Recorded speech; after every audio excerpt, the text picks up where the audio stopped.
guys! Welcome back! Okay, so ngayong araw na to, pag-usapan natin ng mabilis yung bagong credit card ng Security Bank, yung Wave Mastercard. So, na-check ko na yung mga key features nito and tumawag rin ako sa Security Bank just to make sure na tama yung mga sasabihin natin sa video na ito.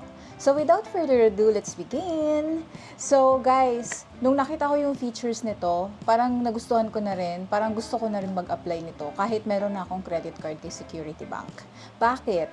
Kasi unang-una guys, no annual fee forever. Oh my gosh, akala ko pa nga, baka sabi ko, parang hindi kasi ako makapaniwala na magbibigay ng no annual fee forever si Security Bank. So, tumawag ako sa kanila just to make sure kasi baka mamaya kagaya ng ibang credit card, parang magiging eligible ka lang for annual fee, waive annual fee forever kung mamimit mo yung minimum spend within 3 months from activation of the card. Tinanong ko si Security Bank guys, wala. So, ibig sabihin, kapag inactivate nyo yung card, ginamit nyo na, never kayong mabibill ng annual fee. Talaga, as in forever. So, parang naisip ko, kapag ganun, maybe I can keep the card forever na din. 'Di ba? Malaking tulong guys yung no annual fee talaga. Kasi yung maintenance fee na yan, minsan isa rin yan sa mga nakakabigat para sa mga credit card holders. Especially dun sa mga matataas yung annual fee, like nagre-range ng 4,000 to 5,000 above. Grabe. 'Di ba? Ang laking tulong kapag naka-waive talaga yung annual fee. O 'di ba guys? Ayan na, take note nyo, walang annual fee to.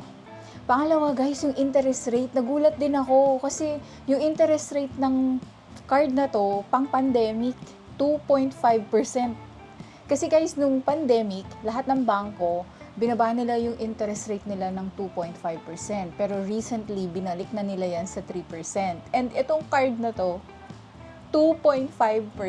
Sabi ko, gosh, hindi rin ako makapaniwala si Security Bank bibigyan ng 2.5% na interest. Pero yun na nga guys. So malaking bagay na rin yan, yung interest rate. Kasi syempre, kapag tayo nagkaroon ng mataas na outstanding balance, instead na 3% yung 3% ng outstanding balance yung magiging interest na ipapataw ng bangko sa atin, at least 2.5%. Malaking bagay na yung 0.5% na nabawas.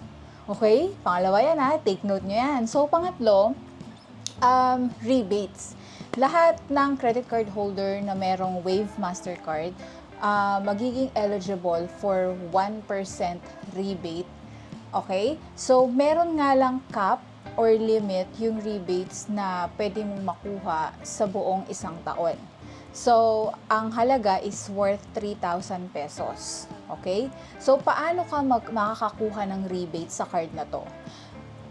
Pakitandaan guys ha, yung mga purchases nyo lahat online, yun lang po yung eligible to earn rebate sa card na to.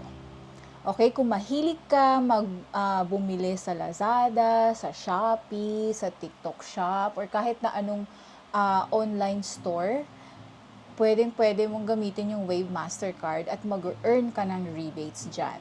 Okay? So again, ang cap ng rebates na pwede mong ma-earn sa buong isang taon is 3,000 pesos. Okay? So, siguro tatanungin niyo, paano yun kapag na-meet ko na yung 3,000? So, yung mga susunod ko na purchases online, hindi na ba yun mag-eligible for rebate? Ang sagot, hindi na. So, kailangan, pag matapos na yung isang taon, next year, tsaka pa lang ulit parang magre-refresh yung pag-earn mo ng rebates. So, hindi siya na nag-earn pa rin kahit na-meet mo na yung 3,000 tapos maki-carried over sa next year. Hindi siya ganon. Okay? Tandaan nyo guys ha, sa isang taon, 3,000 lang yung pwede nyong makuhang rebate. So, siguro tatanungin nyo din, no, paano ko naman mariredeem yung rebate na yan? Ang rebate guys, hindi nyo na yan kailangan itawag kay Security Bank. Wala na kayong gagawin. Kapag na-meet nyo na yung 3,000, i-credit na lang sa inyo ni Security Bank yan. Makikita nyo yan sa inyong statement of account. Kumbaga, i-credit yan, ibabawas yan doon sa utang mo, sa outstanding balance mo. Halimbawa, meron kang 4,000 na outstanding balance. Ngayon, na-meet mo na yung 3,000 na rebate, ang gagawin ni Security Bank, i-credit yung 3,000, mababawas yun sa outstanding balance mo, edi ang babayaran mo na lang is 1,000. O, diba? So, ganun siya guys sa walang other way para ma-redeem yung rebate kundi yun lang. So, kumbaga, automatic lang din siya. Wala na kayong gagawin. Ang gagawin nyo lang naman is mag-purchase kayo online at hanggang sa mabuo nyo yung 3,000 na rebate. And also guys kapag kayo ay bumibili online, magiging eligible lang for rebate yung purchase nyo kapag naka-worth 1,000 above kayo.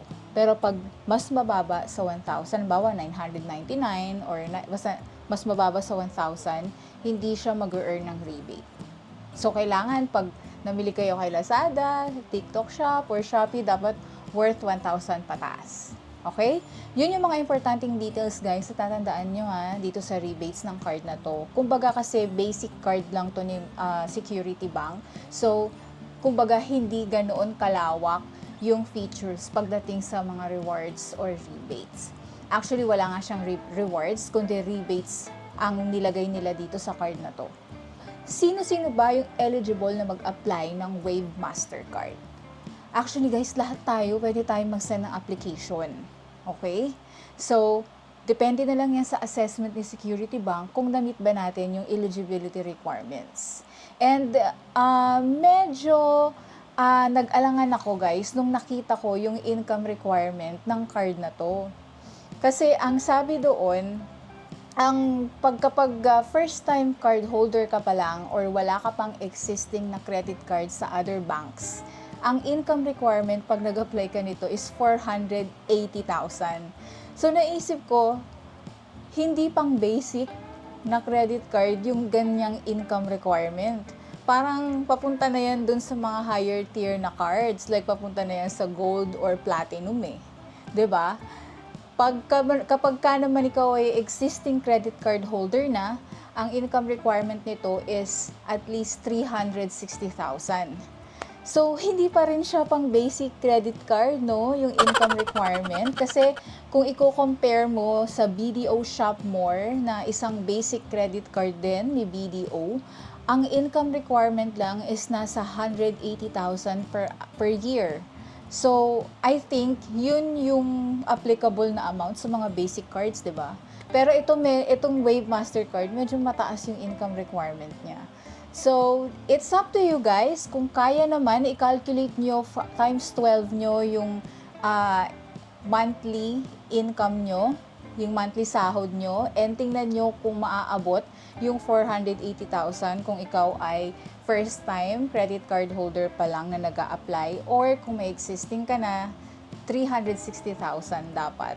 Pero guys, worth it naman kapag kayo ay na-approve ng Wave Mastercard kasi ang laki ng matitipid nyo pagdating sa annual fee at saka malaking bagay din yung nabawas na 0.5% sa interest rate nila, di ba?